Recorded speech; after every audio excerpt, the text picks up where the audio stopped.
The Legend of Zelda Tears of the Kingdom is the greatest game ever made, in which you play as a blonde person who falls from the sky into a large overworld and builds things to aid them in combat. The Legend of Zelda Tears of the Kingdom draws from so many places and does so many things at the same time that it is inevitably going to invite comparisons to almost every piece of media under the sun. It's Princess Mononoke with less blood and more unicycles. It's Skyward Sword if the sky was more explorable.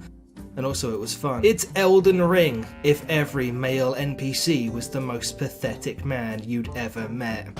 Perhaps it's more accurate to say that almost every piece of media under the sun will eventually be compared to Tears of the Kingdom, though, if the influence of Breath of the Wild is anything to go by. In the years following 2017, everything was trying to be Breath of the Wild. Halo tried to be Breath of the Wild. Sonic tried to be Breath of the Wild. Soulsborne tried to be Breath of the Wild. And in a stunning display of what happens when artists with original ideas take inspiration from other things, it wound up becoming Breath of the Wild and its own thing, and did them both actually pretty well. But when you're using almost the exact same overworld, game engine and design philosophy, how influential can a game be?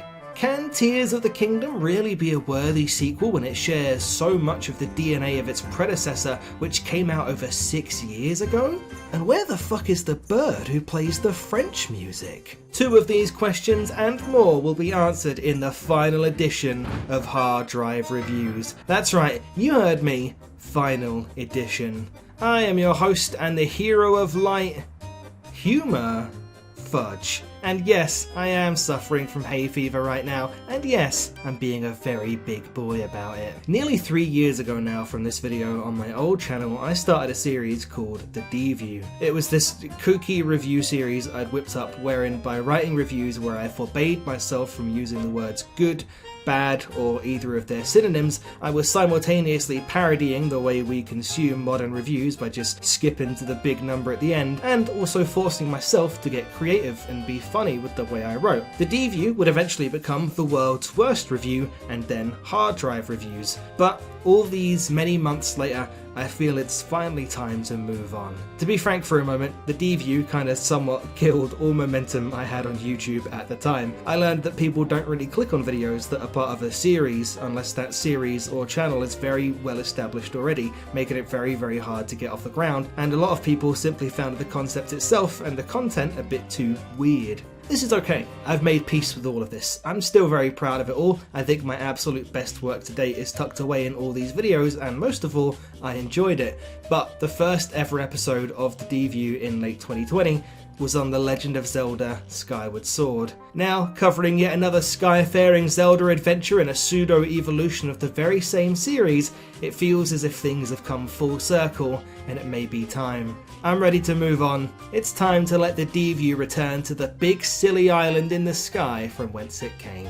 As such, for this farewell edition, I've decided to say, screw the rules, I don't have money, and will not be adhering to the restrictions of previous editions of this series. Writing these videos with said restrictions in mind was always very hard, rarely a return on investment, and I just no longer have the time or energy for such a demanding scripting process. This is perhaps the most stripped back review you'll ever hear from me. You'll scarcely see a video of mine this subdued again.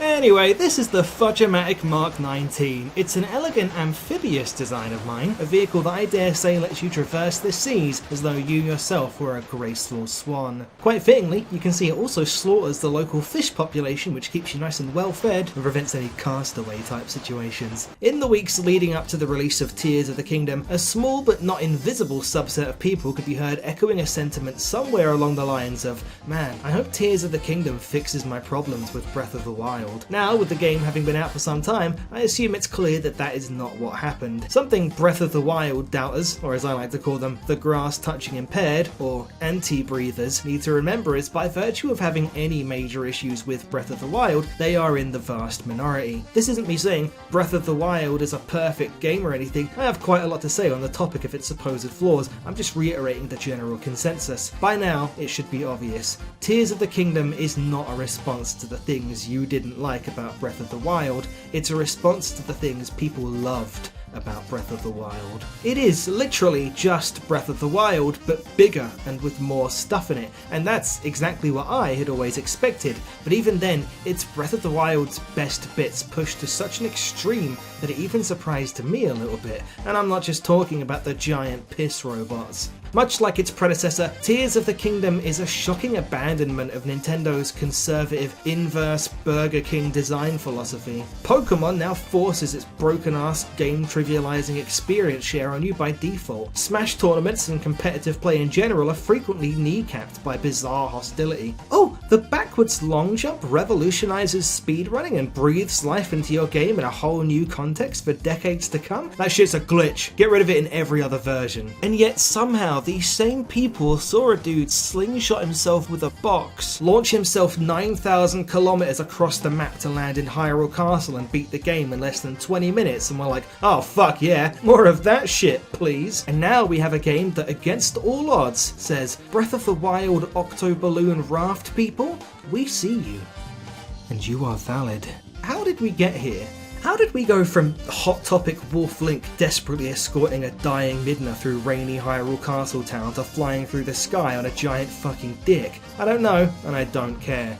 I'm just here for it. Having freedom isn't for everyone, namely people who just want Zelda to be what it already has been for the past 20 years, but for the freedom inclined, this is totally our shit. As someone who is fairly confident they could and would cannibalize an actual family member in the name of the bit, this is totally my shit. Of the Fire Temple's 5 main puzzles, I think I solved maybe one of them, quote unquote, as intended. The others I skirted by with so much cheese a passing sniff would have convinced you my room was hosting a Yu-Gi-Oh tournament. Until Breath of the Wild, I was never a huge fan of 3D Zelda. I like Ocarina of Time a lot, I recognise it as an almost objectively amazing game, especially for its time, but I found that the story and characters of Zelda games have never been deep or interesting enough to justify their railroady linearity, and most dungeons and puzzles, which largely have one solution, lose their novelty to me on a replay. Getting this fucking idiot out of his stupid idiot hole I found afforded me more freedom and rewarded me more for my ingenuity than 90% of the other 3D Zelda games. No one show this clip to that guy from Twitter, by the way. We don't want to lose out on those amazing deals. At every turn, Tears of the Kingdom encourages your creativity like the supportive parent Nintendo have never been. Its repeated content like the Addison signs and especially the Korok escorts should get old,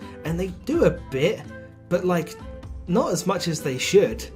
They're like middle-aged? They're like your dad, I don't fucking know. Because as should go without saying, the potential for multiple solutions makes every one, and again, more so the Korok escorts than the Edison signs, feel different. It gives every instance of these little challenges the potential to unfold in hundreds of ridiculous and hilarious ways. You could make the argument that there are often obvious optimal ways to solve these, and that's true to an extent, but at the risk of seeming like I'm batting away genuine criticism, have a bit more fun with it? If you know what the optimal solution is, why not try and do some silly shit first just to see if it works? At most, you lose a couple Zonai devices or whatever, which are easy to get back. Is the journey not more important than the destination? You know you can solve it, so experiment.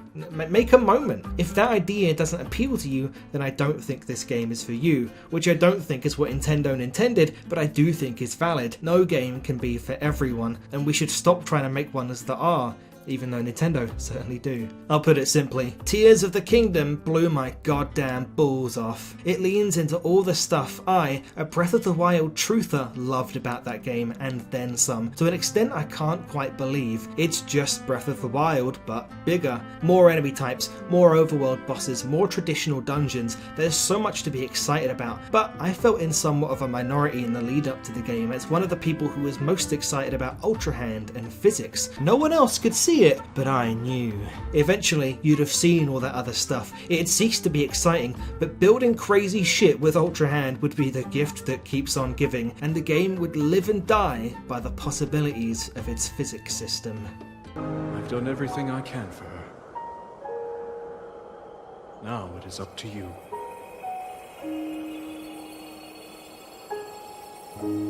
I'm on it.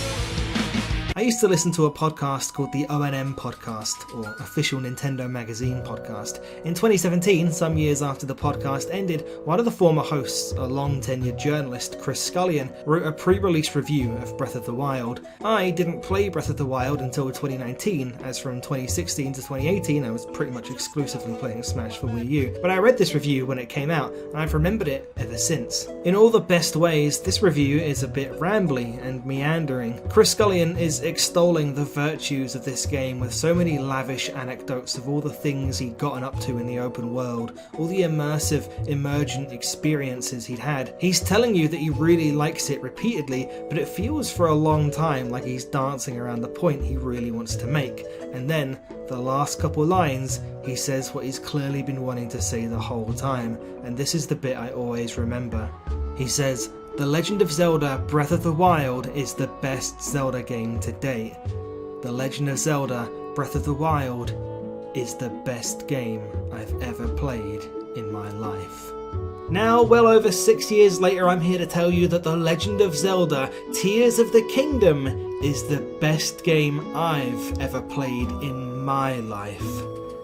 In which you chop trees and traverse dangerous mines to craft things that help you survive a harsh, monster-infested landscape. Tears of the Kingdom is just Breath of the Wild, but bigger and better. But is it better than Breath of the Wild? Now there's an interesting question. As I've been trying to tell Twitter support for the past 4 months after my account at Nocturnal Fudj was permanently suspended for jokingly threatening to kill and eat the flesh of a viral TikTok landlord, context matters. Here's an important stat to keep in mind. The gap between Breath of the Wild and Tears of the Kingdom is bigger than the gap between Skyward Sword and Breath of the Wild. And knowing that, isn't Breath of the Wild more impressive even than Tears of the Kingdom? This was Nintendo's first time making a game like this. It was a huge overhaul of the Zelda formula, and on their first try, in one fell swoop, they solved so many of the problems the genre had had for years. Gone were bullshit Ubisoft checklists and the towers that revealed them. Gone were giant arrows and dotted lines telling you exactly where to go all the time. The Skyrim players were quaking in their furry little boots. You mean it's not the greatest open world game of all time anymore? Never has been, Skyrim players.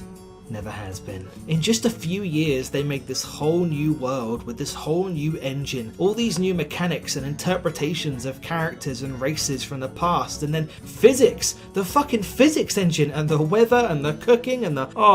I acknowledge that Breath of the Wild has flaws, of course it does, everything does, but I was willing to wave them away because of how insignificant they were compared to what the game achieved. I thought the game was so good where it mattered, and these things hardly ever affected my experience. But yes, while it didn't bother me personally, I can totally get how the weapon durability would bother someone. There were a lot of elegant potential solutions and he didn't go with any of them. And yes, rain is a huge pain in the ass, and yes, only a 4chan user could want to be inside animals this much. Thing is, it's 6 years later now. Trump isn't in power anymore, Elden Ring came out, the power of 3 is still practically a cheat code for delivering jokes, and I still have a huge penis. And all of these things are still the same. Okay, Tears of the Kingdom brings back more traditional dungeons in lieu of Breath of the Wild's divine beasts. Or does it? Gameplay-wise, they're very similar. You go to different points of the dungeon marked on your map against your will to solve some physics-based puzzles and download the fucking 5G or whatever it is. This is fine by me because I don't think the gameplay was the problem with the Divine Beasts. I think it was the repetitive aesthetics and lack of theming. The dungeons certainly fixed that. In fact, aesthetically, they're fucking awesome. One of the coolest set pieces in the whole game is just getting to one of them. But like the Divine Beasts, they're largely far too easy and far too short. For the first time in this video, I'm going to take the side of the classic 3D Zelda boomers and say that these dungeons feel like 2 or 3 rooms from a previous Zelda game. One of them even has Yunobo in it. Fuck off. I wanted to like these more than I did. The Fire Temple and Lightning Temple in particular had me smiling from ear to ear at some of their puzzle solutions at some points, but there was just so little to chew on. Rain still sucks, by the way. Call me Ben Shapiro, because if it's wet, I ain't going near it. The slippery armor and elixirs were a nice idea, but they're too niche in my opinion, and it's inconvenient to have the latter taking up spaces in your food inventory. Why not allow the player to unlock an ability some way through the game that lets you stop the rain, like how songs in Ocarina of Time can change the weather? It's not quite as bad when you can build flying vehicles, but still, give me a song or something. Let me and Pen over here bang out some Backstreet Boys, and then I can go climb rocks again. And then there's weapon durability. In much the same way that I think the return of traditional dungeons was facilitated in large part because of criticism of the divine beasts, I think the fuse ability was introduced specifically to quell the discourse around weapons breaking, and I think it was a smart idea. One that didn't work. Weapons practically requiring fusion to be made even remotely good just becomes tedious after a while, and it rarely even feels like it's actually doing anything for the durability either. It's just making them stronger. Is it making them more durable? I assume that's why they introduced it in the first place, but sometimes it just feels like nothing's changing. And hey, I'm a goof enthusiast, okay? I take no issue with walking around with the stupidest looking weapon you've ever seen. I literally have a soup ladle on display in my house, but it would be nice to just find something cool occasionally, something I don't have to fuse. I don't need Monster Hunter weaponry or anything, just a hammer that doesn't look like something you'd use at an arcade in a bowling alley. Beyond this, so many things that didn't bother me or even outright cool in Breath of the Wild are actually just kinda irksome in Tears of the Kingdom. 6 years later, the Blood Moon is just the same and all the magic is gone. If anything, it's just a bit annoying now. When the glow of the blood-stained moon shines upon the land. You're not English, Zelda, we can tell. Dragons flying in and out of the depths is awesome, and that's literally all that's new with them. Oh, except there's a new one now, but I don't know, it doesn't really do anything. I feel like you could just get rid of it and nothing about the game would change. And I gotta say, 6 years of the voice acting still being the same, I don't want to sound mean or rude or anything, so I'm going to stop talking. In Tears of the Kingdom, the stuff that was cool about Breath of the Wild is even cooler, and the stuff that was lame about it is even lamer, to the point where even I can't ignore it now. And as bowled over as I am by the Sky Islands and the depths, I kind of wish there was a bit more of that surprise factor I got from stuff like my first dragon and my first Yiga clan encounter in Breath of the Wild. The Sky Islands and the depths are awesome, don't get me wrong, but they are a bit repetitive. Certainly more so than Hyrule on the ground, though also certainly far less so than some of Tears of the Kingdom's detractors would have you believe. As I write this script, I literally found a new, totally unique Sky Island last night. Games are not ready for literally everything in the open world to be totally unique and made of completely brand new assets all the time, okay? They're barely ready for female protagonists yet. Let's slow down. And with all this in mind, something I really don't get is how many people who supposedly didn't like Breath of the Wild now like Tears of the Kingdom. Genuinely, I'd love to hear your explanation in the comments if you're one such person, because to me it's like, it's just the same game with more stuff in it. The only truly significant game changer is Ultra Hand, in my opinion, far and away the best part of the game. So who are these people who didn't like Breath of the Wild but do like Tears of the Kingdom? In my opinion, the only explanation is that you're either A, in denial, or B, a car mechanic. When I see someone who claims to have not liked Breath of the Wild but who now likes Tears of the Kingdom, I feel like SpongeBob in that episode where Squidward discovers that he likes Krabby Patties. I'm like, go on.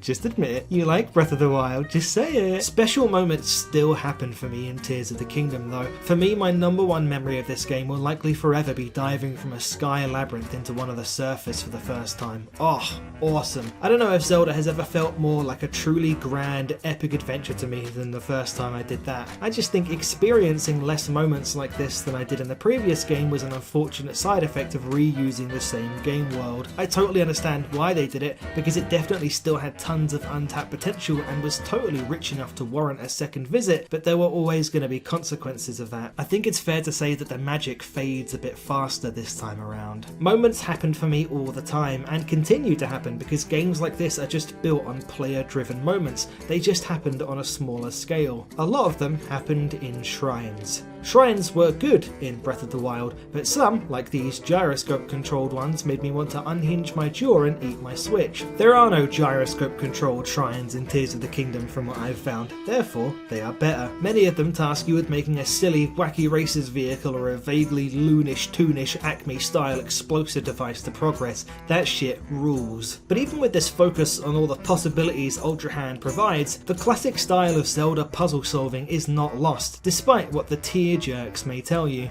Tear jerks is what I call people who don't like Tears of the Kingdom, by the way. This shrine, a fixed device, had me convinced that I was a fucking idiot. I felt so stupid at this shrine. I sat here for 30 minutes pushing every button I could think of, and only on my way out of the shrine, upon resolving to give up and come back later, did I notice that the very moving platform I crossed to get into the shrine proper was operating with a stake.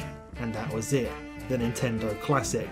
They've just shown you how to solve the puzzle, and more importantly, they've shown you how stakes work. Get back in there, Babe Ruth that shit in, boom. I'm not American, I don't even know what baseball is. There's my excuse. Whilst nothing has quite hit the level of my first dragon or Yiga clan encounter, I'm always going to remember my first time seeing a Frox in the depths. I'm going to remember the cozy little moments, like finding an abandoned log cabin in the woods and staying there overnight to pass the time while it rained. I'm certainly going to remember flying a plane over to a dragon from a distant sky island to collect its scale and landing the plane on its fucking head in the process. Seriously, you're just going to have to take my word for this because I don't have any footage or screenshots of it, because without trying to spoil too much story stuff, a cutscene occurred pretty shortly after and I got pretty swept up in that. But rest assured, I did in fact land a plane on a dragon's head, and in retrospect, it's very funny that I landed on this one in particular.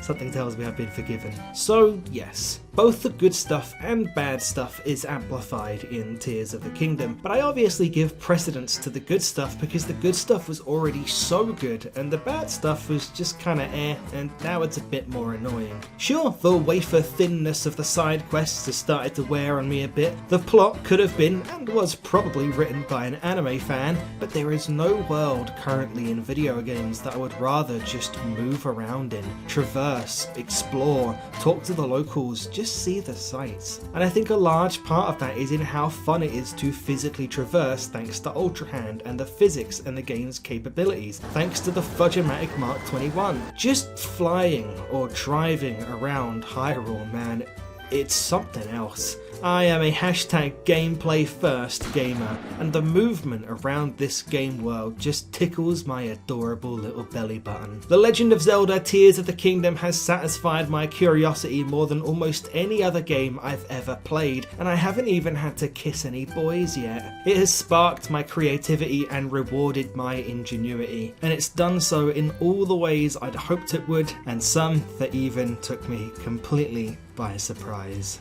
This has been the hard drive review of The Legend of Zelda Tears of the Kingdom, which is the best game I've ever played in my life.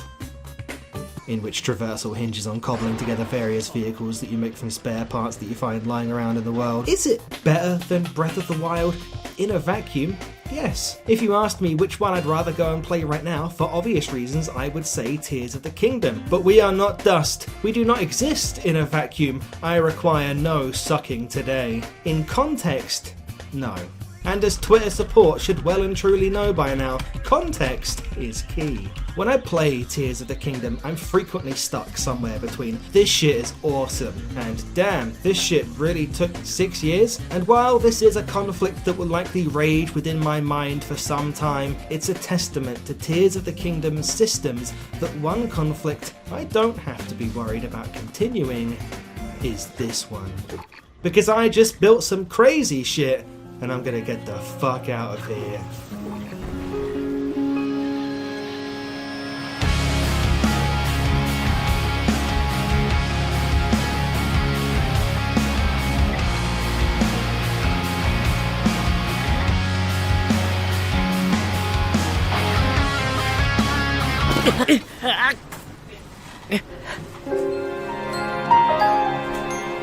That's the end of the video, that's the end of the D-View, the world's worst review, hard drive reviews, whatever you want to call it. You know what they say, you gotta leave them wanting more. With it, I will also take Fudge's post-video poetry. Here's one final poem from the collection for the road.